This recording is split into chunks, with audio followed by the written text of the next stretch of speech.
Voilà, moi je suis très heureux d'être avec vous ce matin pour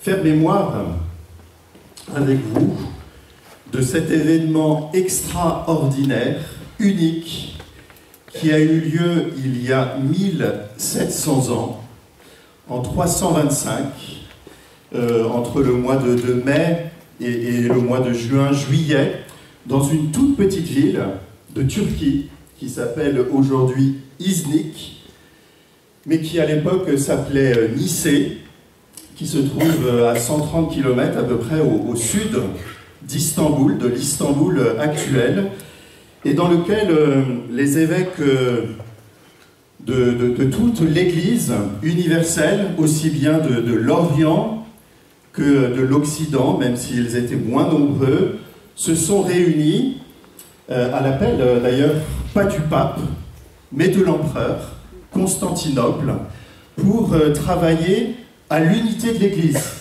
qui était mise à mal. D'abord parce que voilà, on célébrait les fêtes à des dates très différentes d'une région à l'autre, et notamment la fête de Pâques, mais aussi parce qu'on sentait bien que dans chaque église, il y avait parfois un credo, une profession de foi qui n'était pas forcément la même, là aussi, d'une église à une autre, et il y avait certaines professions de foi qui ne reconnaissaient pas que Jésus, le Fils de Dieu, était Dieu comme son Père. Et donc, ils se sont réunis en 325 dans cette petite ville d'Iznik, Nicée, pour résoudre un certain nombre de questions autour de l'unité de l'Église, mais aussi rédiger une profession de foi, la première profession de foi qui a été commune à toute l'Église, qu'on a appelé le symbole de Nicée, qui ne s'est pas imposé tout de suite. Il a fallu du temps pour que tout le monde l'accueille. Il a fallu plus de 50 ans pour que ce concile soit reçu par toute l'Église. Ça permet d'avoir une certaine humilité par rapport à tous les conciles, et par rapport au dernier concile, il faut parfois du temps pour qu'un concile soit reçu et soit appliqué par toute l'Église. Et donc, c'est l'histoire de ce concile de Nicée en 325, le premier concile œcuménique qui réunit donc toute l'Église universelle que nous allons découvrir. Alors je vous ai mis, pour ouvrir notre propos, une icône, une assez vieille icône du Moyen-Âge, qui vient de l'île de Chypre, parce que dans l'Église orthodoxe, dans l'Église orientale, on a l'habitude, chaque année, de célébrer l'anniversaire du concile de Nicée. Voyez, nous, on le fête de temps en temps. Voilà, on a fêté les 1600 ans il y a un siècle, de manière assez importante, à Rome et dans d'autres régions du monde. Et cette année, on va fêter les 1700 ans. Mais entre ces deux anniversaires, on a assez peu parlé du concile de Nicée. Tandis que chez les orthodoxes, chaque année, ils fêtent le concile. C'est une fête qui a lieu le dimanche après l'Ascension. Et donc, évidemment, dans les églises orthodoxes, on représente aussi souvent le concile de Nicée. Et donc là, vous avez une représentation du concile de Nicée qu'on trouve dans une église de Chypre. Et alors, ce qui est très beau, c'est qu'au centre de cette icône, la résolution n'est pas très bonne, donc peut-être que vous ne le voyez pas très bien, mais ici, vous avez un trône. Et sur ce trône ne siège personne, mais siège la parole de Dieu. C'est bien la parole de Dieu qui a guidé la réflexion de tous les évêques qui étaient présents à Nicée pour rédiger cette profession de foi. C'est pas sorti de leur tête, c'est pas sorti d'une réflexion philosophique, c'est pas sorti voilà, d'un certain compromis. Cette profession de foi s'enracine dans la parole de Dieu. Et même au-dessus, vous avez un autel sur lequel il y a un petit personnage, c'est l'enfant Jésus. Donc c'est voilà, cette incarnation voilà, qui va être célébrée à travers ce concile et cette profession de foi. Puis vous voyez que les évêques, qui sont en nombre, sont réunis en demi-cercle, comme si nous étions l'autre moitié du cercle. Et donc nous sommes invités, nous aussi, à entrer dans cette célébration du concile de Nicée. Nous sommes aussi engagés voilà, à dire notre foi et à l'annoncer et à la proclamer.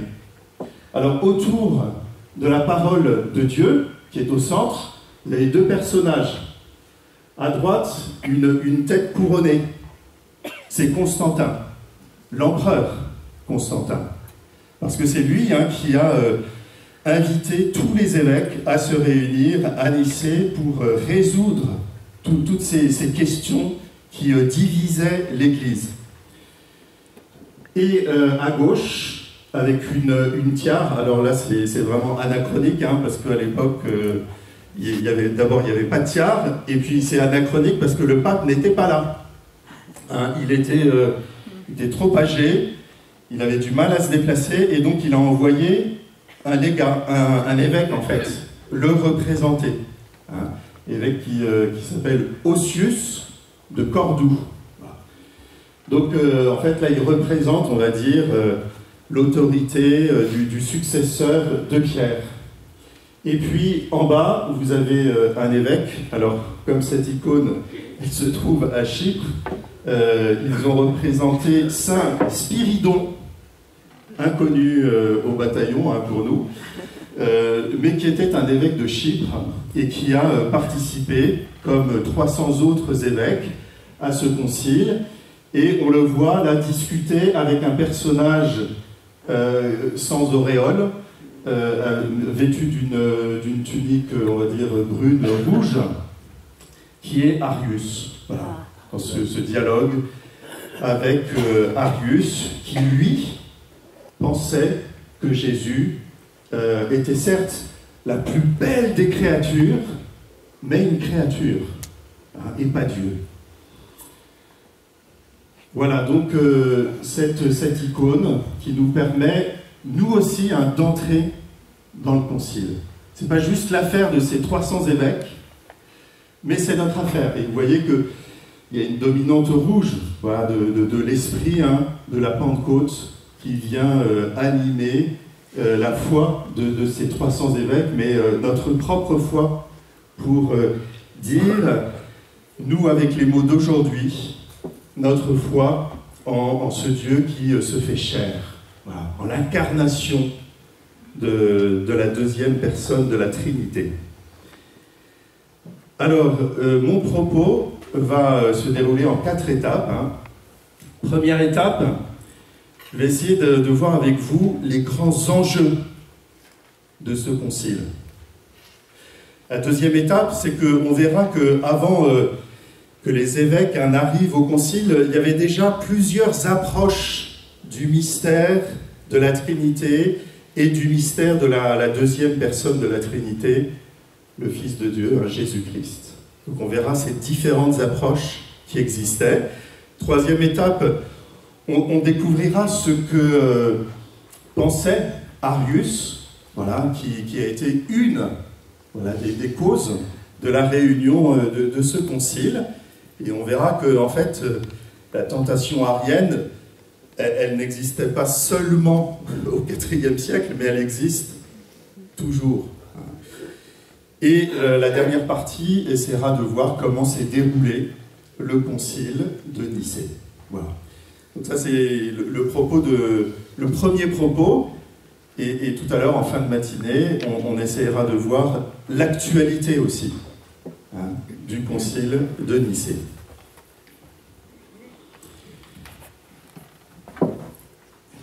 Donc ça, c'est le titre du premier propos.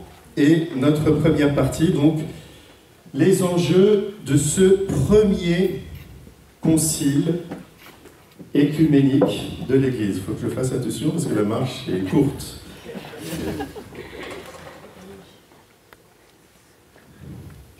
Le premier enjeu, à nos yeux, aujourd'hui, c'est un enjeu christologique, donc qui touche à la personne du Christ. C'est un enjeu trinitaire, qui touche le mystère de Dieu. Voilà. 3 personnes, un seul Dieu. Et c'est une question sotériologique. Voilà, c'est un mot un peu barbare pour parler de ce mystère du salut. Comment chacun d'entre nous, comment l'homme est sauvé, lui qui est blessé et qui ne peut plus, voilà, qui est coupé de cette communion avec Dieu. Comment l'homme peut-il retrouver cette communion avec le Seigneur?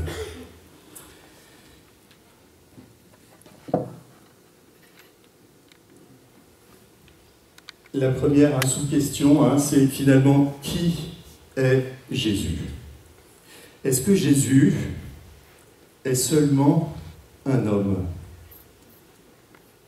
C'est ce que se pose un certain nombre de personnes en 325, et d'une certaine manière, c'est toujours une question qui est actuelle. Moi, j'ai entendu en effet un certain nombre de catéchumènes que j'ai accompagnés, pour qui, souvent, d'abord, Jésus est un homme.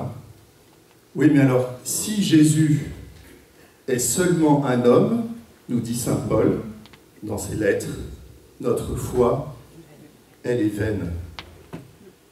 Parce que si le Christ est seulement un homme, eh bien, en fait, il ne peut pas nous sauver. Un homme, par ses propres forces, ne peut pas de lui-même retourner dans cette communion avec Dieu qu'il a perdue. Quels que soient les efforts qu'il fait, il est toujours fragile, il est toujours limité, il est blessé. Et donc il a besoin, non pas d'un homme pour le sauver, mais d'un Dieu. Donc ça, c'est vraiment le principe de base, le principe sotériologique qui montre que le Christ, pour nous sauver, doit être Dieu. C'est ce que d'ailleurs disait un auteur africain du IIIe siècle, Lactance, dans un ouvrage qui s'appelle « Les institutions divines », et qui l'explique très bien. Je vous lis ce petit passage. Il, donc Jésus, fut placé en tant que Dieu et homme au milieu, entre Dieu et l'homme, afin qu'il puisse conduire les hommes à Dieu, c'est-à-dire à l'immortalité. Car s'il avait été Dieu seulement, il n'aurait pas pu donner aux hommes l'exemple de la vertu. Il n'aurait pas pu se faire proche de nous. Nous n'aurions pas pu connaître cette proximité. Voilà. Et il serait toujours resté trop haut pour nous. Donc il a besoin d'être homme pour nous rejoindre là où on est. S'il n'avait été comme, il n'aurait pas pu mener l'homme à la justice. Il fallait qu'il s'y ajoute l'autorité divine, la vertu supra-humaine, pour nous conduire à cette unité retrouvée avec Dieu. Il doit être Dieu. Donc il faut à la fois qu'il soit homme, Jésus, pour nous rejoindre là où on est, sur nos chemins, parfois blessés, parfois handicapés, parfois croulant sous le poids du péché, mais il nous rejoint et il se fait proche de nous. Et il faut qu'il soit Dieu pour nous emmener avec lui auprès de son Père. D'accord, mais alors, si le Christ est à la fois homme et Dieu, ça veut dire qu'il y a peut-être plusieurs dieux. Dieu le Père, Dieu le Fils, sans compter Dieu l'Esprit Saint. Donc si le Christ est Dieu, ça pose la question du monothéisme. Est-ce qu'on est toujours dans le monothéisme? Est-ce qu'on est toujours dans la foi en un seul Dieu? Ou est-ce qu'on est dans la foi, dans une foi polythéiste? Et c'est justement à partir de cette question, mais si le Christ est Dieu, on risque de verser dans le polythéisme, que Arius a dit, ben non, justement, le Fils de Dieu, le Christ, Jésus, n'est pas Dieu. Il est la créature suprême, mais il n'est pas du côté de Dieu. Voilà, et on voit bien que c'est une logique que l'on entend parfois encore aujourd'hui, notamment par exemple chez nos frères musulmans. Pour bien comprendre la foi de l'Église, il faut vraiment toujours repartir de l'Évangile, et notamment de la finale de l'Évangile de Matthieu, où Jésus laisse son testament à tous ses disciples, et il leur dit, allez, faites de toutes les nations des disciples, les baptisant au nom du Père et du Fils et du Saint-Esprit. Donc c'est Jésus lui-même qui nous introduit dans le mystère de Dieu, Trinité et à la fois un. Trinitaire, parce que vous voyez, il y a cette petite particule, et, au nom du Père, et du Fils, et du Saint-Esprit. Donc on distingue bien le Père, le Fils et l'Esprit. Et en même temps, ils ne sont qu'un, parce que vous voyez, et ça apparaît bien quand on l'écrit, mais c'est au nom de Dieu. C'est pas au nom au pluriel du Père, du Fils et du Saint-Esprit, mais c'est au nom au singulier, donc un seul être du Père et du Fils et du Saint-Esprit. Donc on a là, voilà, la référence à laquelle il faut toujours revenir chaque fois qu'on veut méditer sur le mystère de Dieu. Et donc il faut à la fois respecter l'unité, le singulier, au nom d'eux, et il faut aussi respecter cette distinction des trois dans l'unité. D'où le mot tri-trois. Il y a un trinité, un trois et unité, voilà, qui sont réunis. Et cette formule, c'est la formule que l'on répète à chaque baptême. Donc vous voyez comment la liturgie, elle nous initie en fait à la foi. Notre foi, elle s'enracine d'abord dans la révélation de Dieu et dans la prière de toute l'Église. Et cette révélation et cette prière de toute l'Église, on essaye d'y mettre des mots, et on va créer des mots pour dire le mystère de Dieu, notamment le mot de Trinité. On ne le trouve pas dans le Nouveau Testament, mais il va être créé, fondé par les pères de l'Église, et voilà, le credo, la profession de foi de Nicée, le sera aussi. Donc il faut à la fois éviter le polythéisme, évidemment, mais il faut sauvegarder la transcendance des trois personnes dans une même unité. Et il va falloir trouver un langage pour l'exprimer. C'est ce que vont faire justement les pères à Nicée. Donc ça, c'est l'enjeu qui, pour nous, aujourd'hui, est essentiel. L'enjeu à la fois de notre foi dans le Christ, dans la Trinité, et dans ce salut que Dieu nous donne. Il y avait une autre question, en fait, qui était présente aussi au temps de Nicée, c'est une question exégétique. L'exégèse, c'est la manière de commenter, d'interpréter l'Écriture. Parce que c'est vrai que, vous voyez, on peut très bien retirer de l'Écriture certains passages qui vont appuyer nos pensées qui ne sont pas forcément des pensées toujours justes. Arius, il va trouver dans les évangiles et dans toute l'Écriture des petits passages qui vont l'aider à appuyer sa pensée sur le Christ uniquement créature. Notamment, mais on le verra tout à l'heure, un passage du Proverbe. La sagesse, hein, la sagesse parle, hein, en parlant de Dieu, et il dit « Il m'a créé » au début de toute la création. Et donc il dit « Ben voyez, Jésus a été créé, il n'est pas Dieu. » Donc il va falloir en effet bien expliquer la parole de Dieu, parce qu'on peut lui faire dire beaucoup de choses à la parole de Dieu. Et donc à partir de cette époque, et même un peu avant, vont commencer à naître un certain nombre d'ouvrages pour expliquer comment interpréter les Écritures. Voilà. De les interpréter toujours dans leur globalité, de ne pas tirer un petit verset, mais d'expliquer ce verset dans l'ensemble de la parole de Dieu. Ou parfois de voir qui parle dans tel ou tel verset. Est-ce que c'est Jésus homme ou est-ce que c'est Jésus Dieu? Voyez. Donc, une question exégétique également.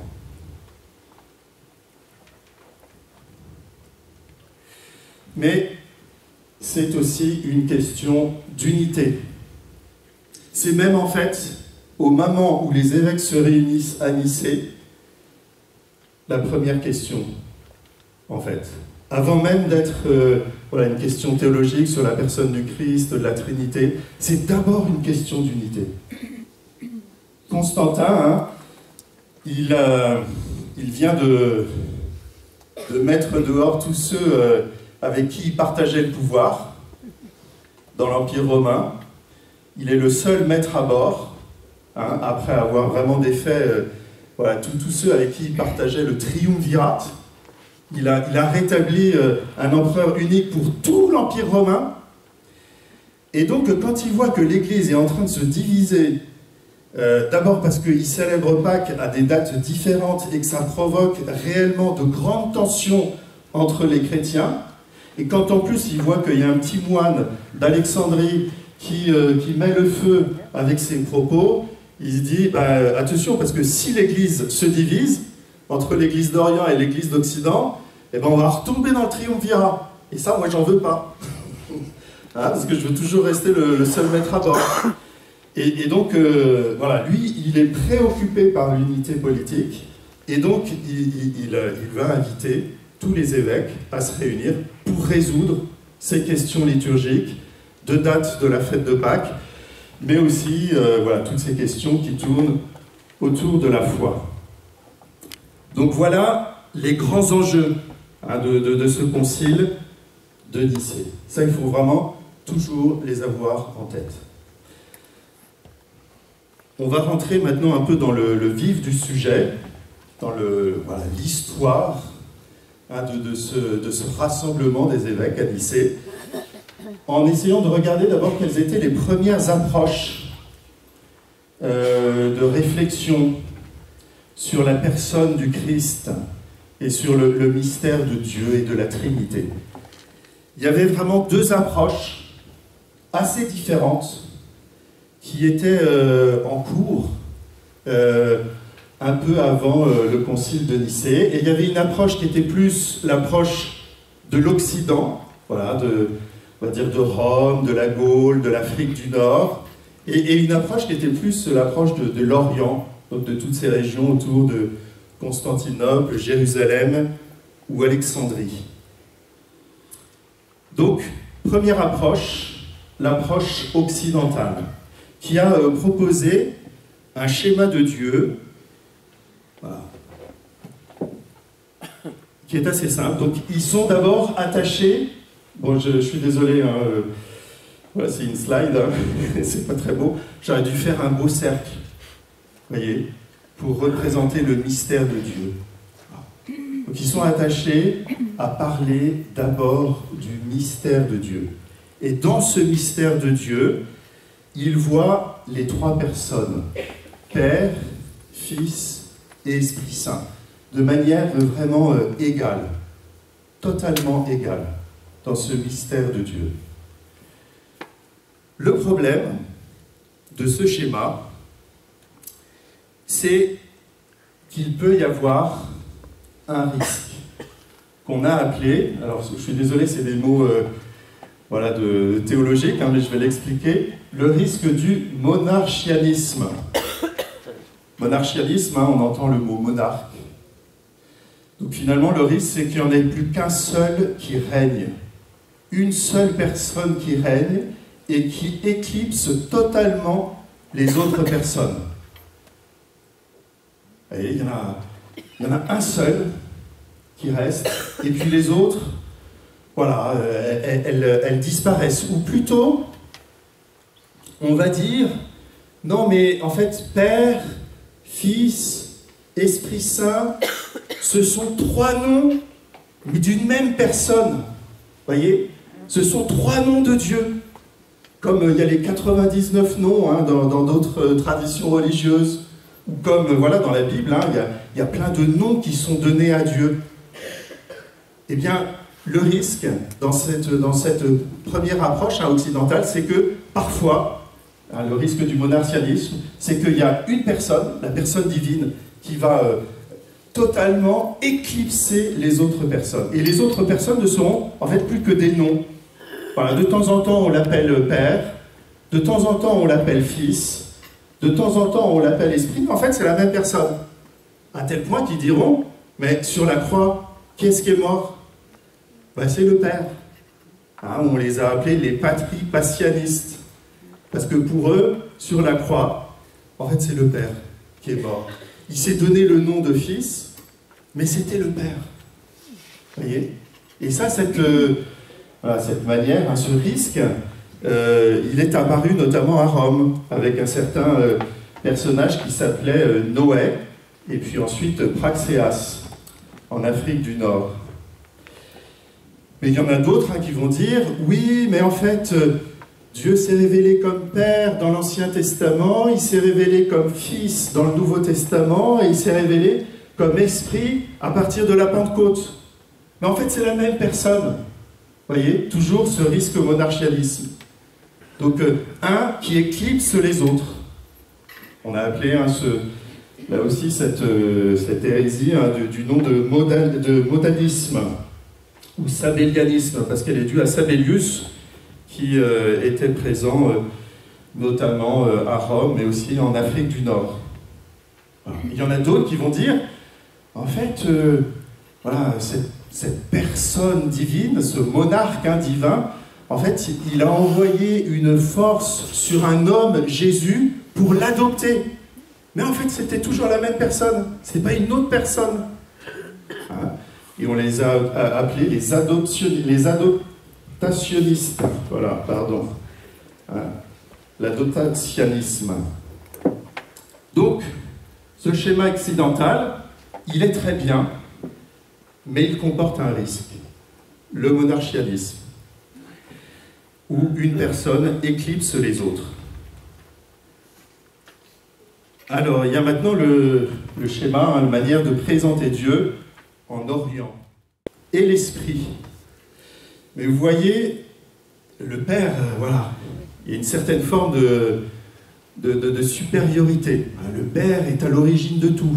Le Fils est en dessous, et il est comme le médiateur entre le Père et toute la création.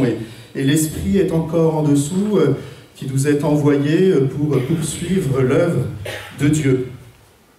Donc il y a une certaine forme de gradation. Alors qu'on a vu hein, que l'Occident, eux, ils les voyaient sous une seule ligne, de manière égale, mais au point parfois d'éclipser les deux personnes. Alors, ils sont quand même tout à fait orthodoxes, hein, enfin catholiques, on va dire, parce que voilà, ces trois qui le voient de manière graduée, ils sont quand même toujours dans ce cercle de la divinité. Donc, ils sont bien trois personnes distinctes, mais avec une certaine forme de gradation dans l'unité divine.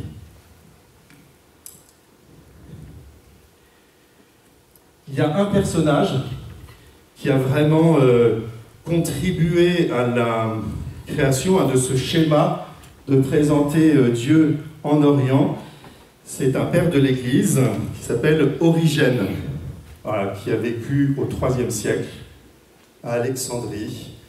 C'est un homme très cultivé, connaissait parfaitement la philosophie grecque et qui a créé une école cathédrale, enfin une école épiscopale à Alexandrie. Donc les écoles épiscopales, c'était un peu comme des écoles pour les catéchumènes, donc qui essayaient d'accompagner les catéchumènes, les adultes qui demandaient le baptême, pour les introduire au mystère de Dieu et du projet de Dieu pour l'homme.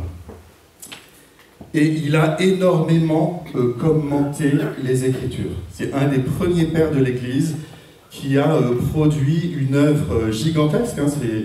Si vous allez dans une bibliothèque, à la bibliothèque à Bonne-Encontre, vous trouverez toutes les œuvres d'Origène en source chrétienne. C'est tout un rayon, rien qu'à lui. Et encore, tout n'a pas été traduit. Donc si vous allez dans les livres qui sont aussi à la bibliothèque de Bonne-Encontre, la patrologie de Migne, vous avez plusieurs volumes, c'est des gros volumes qui sont imposants, et il n'y a que le grec. Enfin non, il y a la traduction en latin. Voilà, pour nous aider. Donc Origène, lui, c'est vraiment le champion de cette manière de présenter Dieu en Orient. Et il s'est beaucoup inspiré, vous voyez, de Saint Jean. Cette méditation que l'on trouve dans le premier chapitre de Saint Jean, sur le Logos, la parole. Au commencement était la parole, et par lui tout a été fait. Et donc il voit que ce Logos, il se situe entre Dieu qui parle et la création qui sort de cette parole prononcée par le Père. Donc c'est à partir de là qu'il a créé cette gradation entre Père, Fils et Esprit. Mais voilà, toujours réunis dans une seule unité divine. Toujours été très orthodoxe, très catholique, Origène. Parfois on fait des procès à Origène, mais en fait Origène il a toujours dit, moi je réfléchis, et donc je fais des propositions. Si on me montre en effet que mes propositions ne sont pas valides, je me rétracterai. Il y a une très grande humilité à Origène. Et donc aujourd'hui quand on le condamne, en fait c'est à tort, parce qu'on lui aurait expliqué les choses, il aurait reconnu que sa pensée pouvait évoluer. Donc voilà, 3 personnes, une unité divine. Et pour bien montrer la distinction, le rapport qui existe entre le Père et le Fils, il va introduire cette idée de génération. Le Fils, il est généré par le Père. Là aussi, ça se trouve dans l'évangile de Jean, donc il réfléchit à partir de l'évangile de Jean. Et cette génération, ce n'est pas une génération physique, vous voyez, comme un enfant qui naît de son père. C'est pas non plus une émanation, mais c'est une génération intellectuelle. Vous voyez? Et il va prendre cette très belle image de la pensée et de la parole. Vous voyez, la parole, elle sort de notre pensée. Elle ne diminue en rien notre pensée. Voilà. La parole, elle est toujours dans la pensée, mais en même temps, elle est proférée. Voilà. Et c'est totalement la parole. Donc c'est une manière de montrer le rapport qui existe entre le Père et le Fils. Une génération intellectuelle, comme la pensée et la parole. Et d'ailleurs, il y a un très beau, je fais une petite parenthèse, très beau texte, dans lequel il commente la multiplication des pains. Il y a 6 pains. Mais en même temps, ces 6 pains ont permis de nourrir une foule de plus de 5000 personnes. Comment ça se fait? Et parce qu'une même parole peut nourrir non seulement celui qui la professe, qui la proclame, mais tous ceux qui l'écoutent. Et la parole, elle est toujours dans mon esprit, dans mon cœur, dans mon esprit, tout en étant reçue dans une multitude d'esprits. Et donc, de 6 paroles, je peux en effet faire 6 000, 10 000, 15 000 paroles. Ça sera toujours la même parole. Vous voyez, elle ne s'épuise pas. C'est très belle manière, je trouve, d'expliquer la multiplication des pains. Je continue. Voilà, ces deux schémas, hein, Occident, Orient, vont créer une première tension au milieu du IIIe siècle, à travers deux personnages, un qui habite à Rome, Denis de Rome, et un autre qui habite en Orient, Denis d'Alexandrie. Voilà, donc Denis d'Alexandrie, en Orient, va proposer une première, en fait, on pourrait dire, approche du mystère de Dieu en utilisant des mots grecs, des mots de la philosophie grecque, en disant Dieu c'est une ousia, c'est-à-dire une substance. Hein, voilà ce qui permet à un être d'être un être, et trois hypostases, trois personnes. Le problème, c'est que pour Denis de Rome, trois hypostases, en latin, ça se traduit par trois substances. Et donc, en fait, il ne comprend pas, Denis de Rome. Il ne maîtrise plus le grec. Et lui, quand il entend trois hypostases, il entend trois substances, donc trois dieux. Et donc, ça va créer une grande colère entre l'Orient et l'Occident. C'est vraiment une colère hein, qui touche autour des mots, hein, parce qu'on n'a pas la même manière de comprendre les mots. Pour résumer, hein, en Orient, l'ousia, hein, elle désigne le fondement de ce qui est. Ce par quoi un être est ce qu'il est et non un autre être. Donc, et ça se traduit en latin par substantia, la substance. Donc on a là ça correspond bien. On parle de la même chose quand on dit ousia ou substantia. Le problème c'est que quand les Grecs disent hypostasis, c'est que ce mot, il a été longtemps en fait un synonyme d'ousia, donc de substance. Et donc eux, en Occident, ils le traduisent par substance. Et donc ils ne se comprennent plus. Et de fait, ça va créer des tensions, voire des conflits.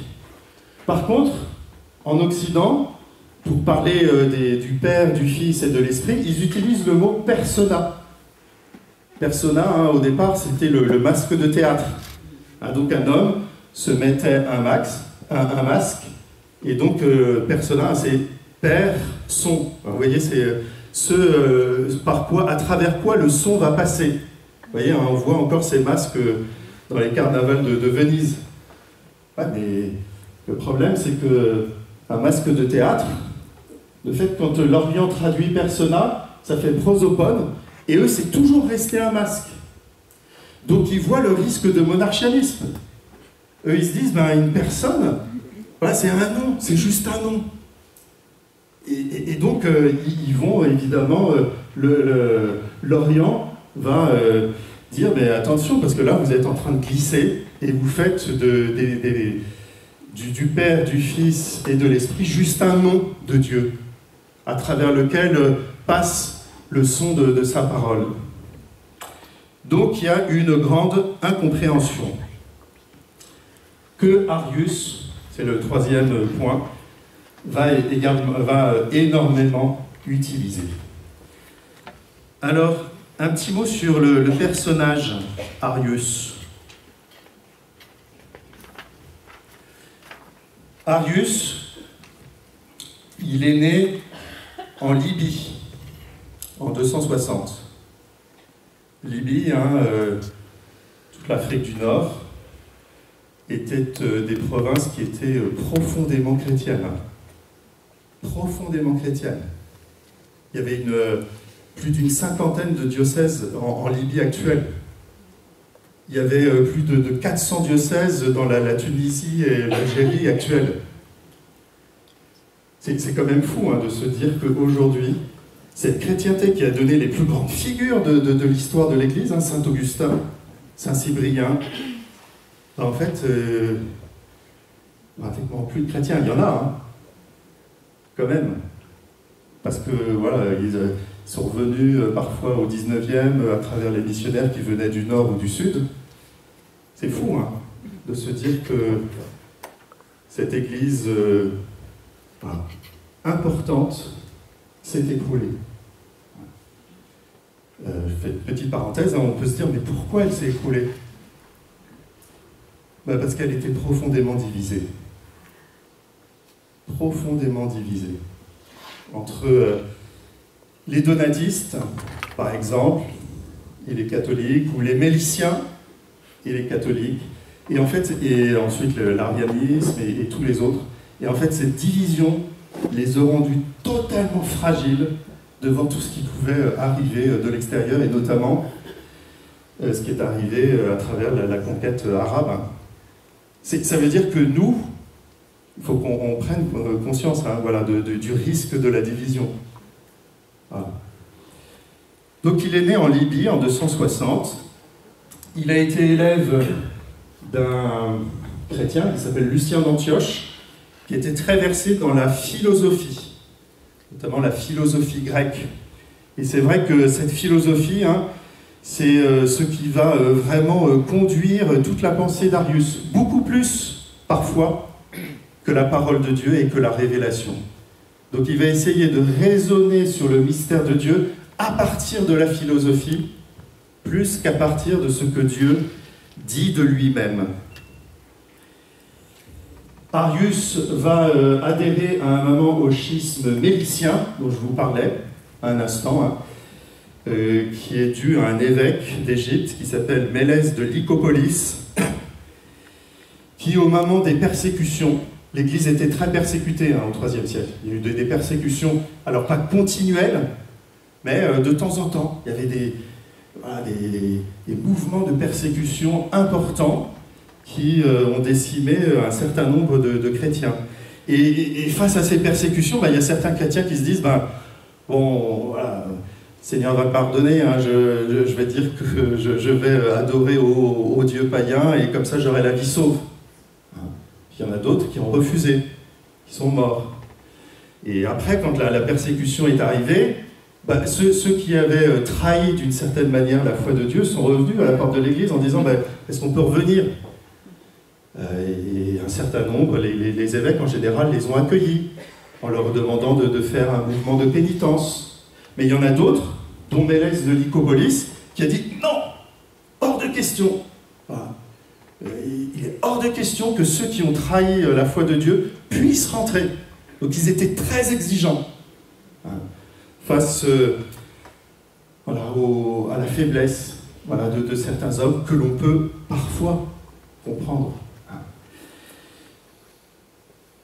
Malgré tout, son évêque, il a un beau prénom, hein, Alexandre, son évêque était très clément, est très bienveillant, et donc, malgré qu'il ait adhéré au schisme mélicien, de la même manière que Alexandre réconciliait ceux qui avaient abjuré leur foi, il réconcilie Arius. Il l'admet dans l'église d'Alexandrie, et même, il va jusqu'à l'ordonner prêtre. Vraiment la bonté d'Alexandre. Et il lui confie une église qui se trouve à Alexandrie, l'église de Bocalis, une très grande église, très belle paroisse, où Arius a une très grande renommée, parce que c'était quelqu'un qui prêchait avec ardeur, avec feu, et qui en plus, vous voyez, développait sa pensée par des chants, voilà. Et des chants que les gens réussissaient à retenir beaucoup plus que les formules compliquées de la philosophie. Donc il a, à travers ses chants, conquis un nombre important, voilà, de chrétiens de sa paroisse et au-delà de la paroisse. Le problème, c'est que sa théologie, de fait, sa manière de concevoir la Trinité et la personne du Christ pose problème.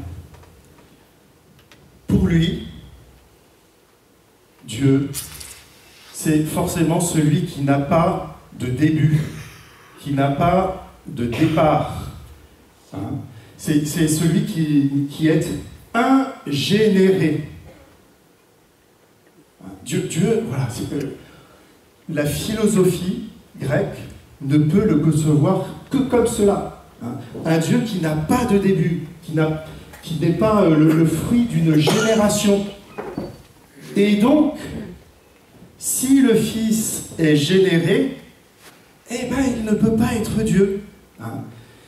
Et donc, le Fils, en tant qu'engendré, ne peut pas être éternel comme le Père. Mais voyez ce raisonnement logique, il le tire vraiment d'une conception grecque de Dieu. Un Dieu qui est ingénéré, éternel. Et il va concevoir la génération comme une création. Donc ça veut dire que le Fils est une créature, comme une autre créature. Pourquoi il le fait? Pour éviter de diviser la substance divine. Pour lui, s'il y a génération, le risque c'est qu'on coupe la substance divine en deux.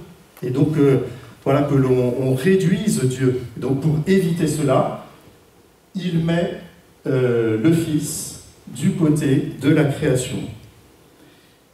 Et je vous ai dit, il va s'appuyer sur un certain nombre de versets bibliques, notamment Proverbes, au chapitre 8, verset 22.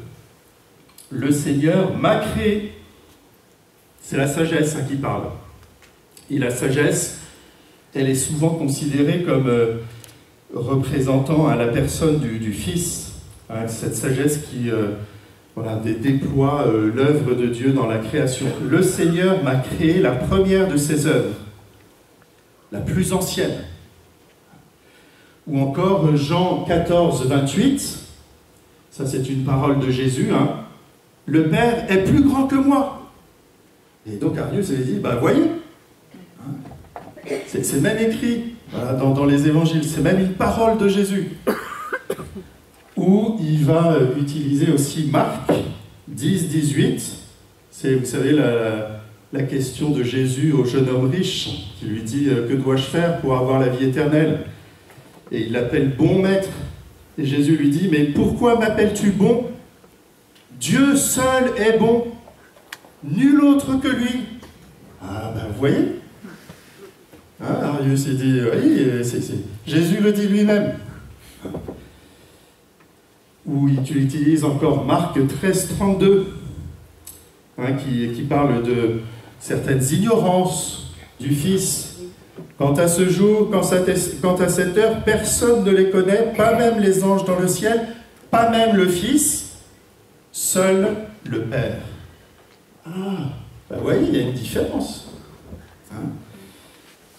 Donc, voilà, il utilise des petits versets, mais en les coupant évidemment de l'ensemble de l'Écriture, et en refusant de voir que souvent ces paroles, Jésus les prononce au nom de son humanité, et pas au nom de cette communion qu'il partage avec son Père. Donc, chez Arius, on a une subordination parfaite entre le Père et le Fils.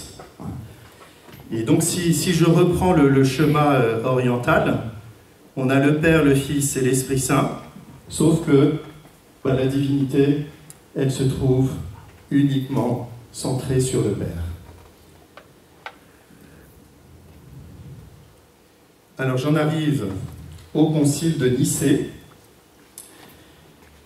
qui va l'histoire immédiate du concile, 3 étapes. C'est que d'abord, Arius va être dénoncé par un certain nombre d'évêques d'Égypte qui disent à Alexandre « C'est bien gentil d'être bienveillant, mais enfin là, tu laisses dire des choses qui sont des choses qui vont contre notre propre foi. Donc Alexandre convoque Arius, essaye de discuter avec lui. Mais Arius, lui, quelqu'un d'exigeant, il ne transige pas et il refuse de revenir sur ce qu'il pense.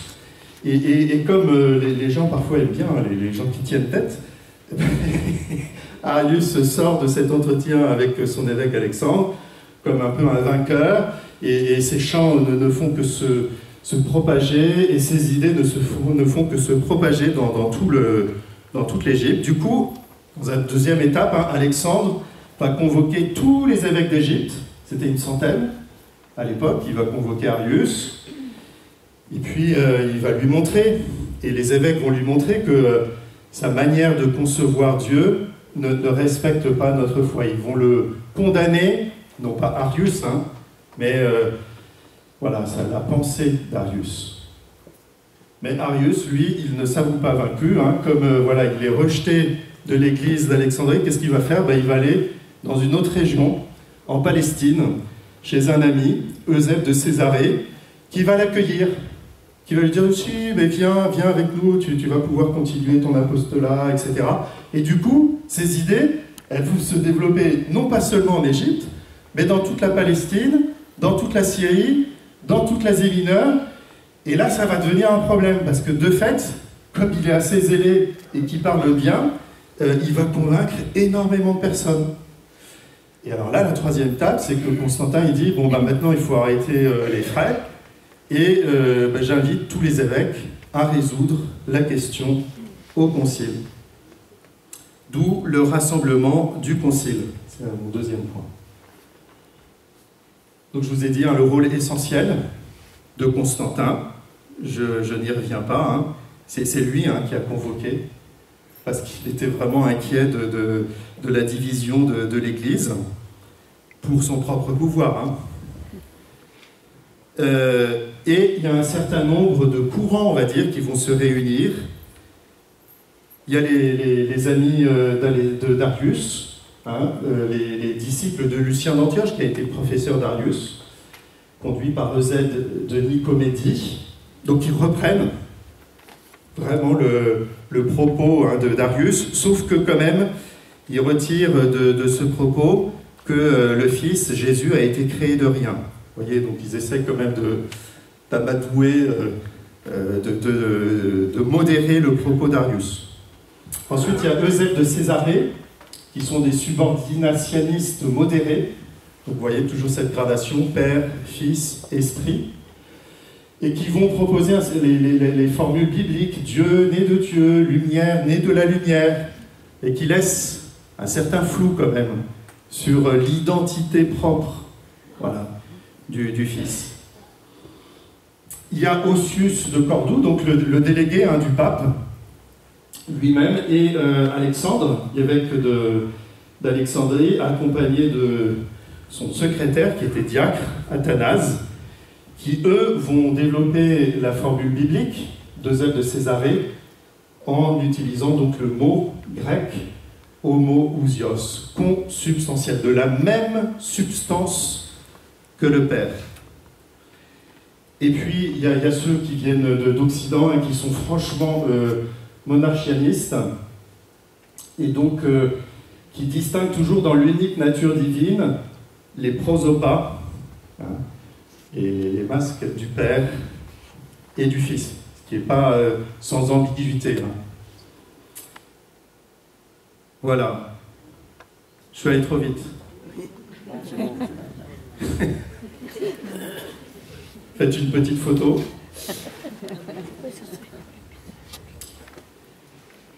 Les deux moments du concile, ils vont d'abord en fait établir quel est le propos d'Arius, et ils vont montrer comment ce propos s'éloigne de la foi au nom de la philosophie, au nom de la rationalité.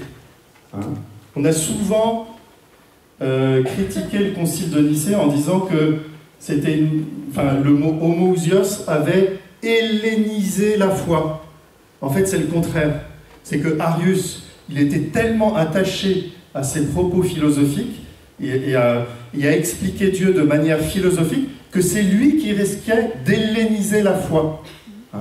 Et Nicée, au contraire, a essayé de défendre la révélation que Dieu donne de lui dans les Écritures, en utilisant seulement un mot de la philosophie pour bien expliquer l'identité du Père et du Fils.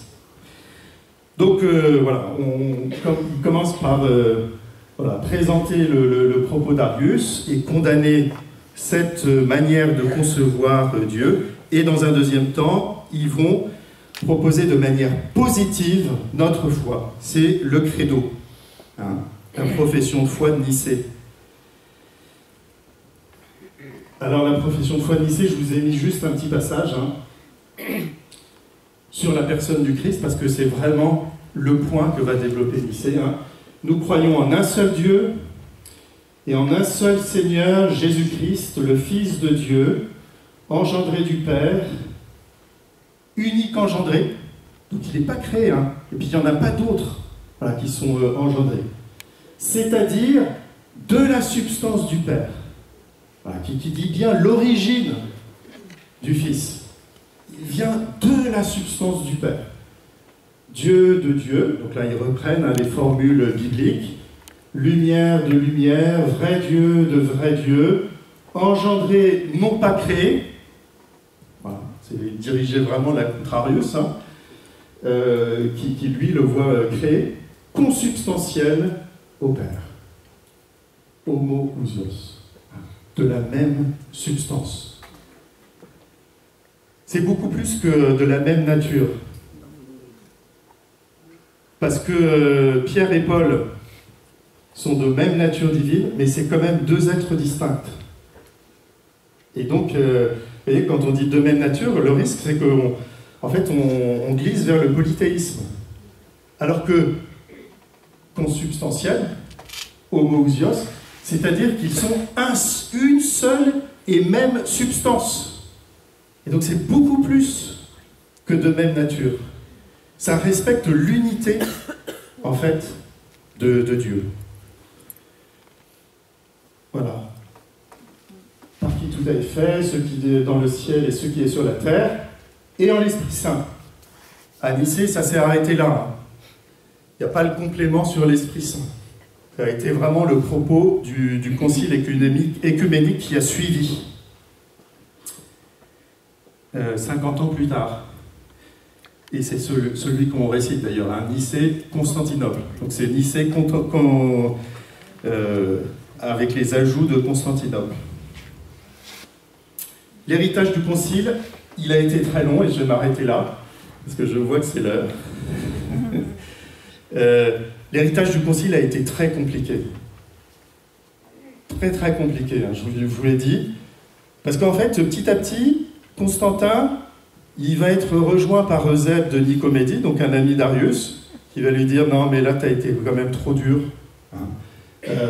Faut revenir. » Et donc, Constantin, en fait, va réadmettre Arius, et va même pousser Athanas, le nouvel évêque d'Alexandrie, en lui disant « Tu dois accueillir Arius dans ton église. » Athanas refuse, Constantin l'exile. Et Athanas va connaître 6 exils. Vous voyez, il va être absent de son diocèse pendant plus de 30 ans. Arius va être réhabilité. Ça correspondait bien à ce que voulait d'ailleurs Constantin, parce que justement Arius, hein, il dit non, il n'y en a qu'un seul qui gouverne dans la divinité, c'est le Père. Il n'y en a pas d'autre. Et ça convenait bien à son schéma politique. Hein. Il ne voulait pas qu'il y en ait d'autres qui soient avec lui pour gouverner les rênes de l'Empire. Donc il va trouver dans le schéma d'Arius quelque chose qui rejoint son schéma politique. Voilà, alors ça va être très dur. Ils vont se battre. Donc souvent on dit, hein, les premiers chrétiens, c'est extraordinaire. Pendant 50 ans, il y a énormément d'évêques qui vont être exilés. Athanase, Hilaire de Poitiers, un peu plus près de chez nous, hein. Osius de Cordoue, le vieux pape Libère, Lucifer de Cagliari, c'est son prénom, voilà, ça existe. Une grande figure, hein, de l'église du nord de l'Italie. À tel point hein, que Basile de Césarée, quand il relit ses 50 ans, il disait « Mais en fait, l'Église, c'est comme une bataille navale en pleine nuit, et on ne sait plus qui est son ennemi et qui est son ami. » Voilà. C'est pour vous dire l'ambiance voilà, qui existait. Et au bout de 50 ans, parce que certains arianistes étaient devenus vraiment trop provoquants, un certain nombre d'arianistes ont rejoint finalement les Nicéens, et il y a eu le concile de Constantinople qui a vraiment officialisé et reçu totalement la profession de foi de Nicée. Mais vous voyez, 50 ans pour la recevoir. On avait commencé avec 8 minutes de retard. Hein.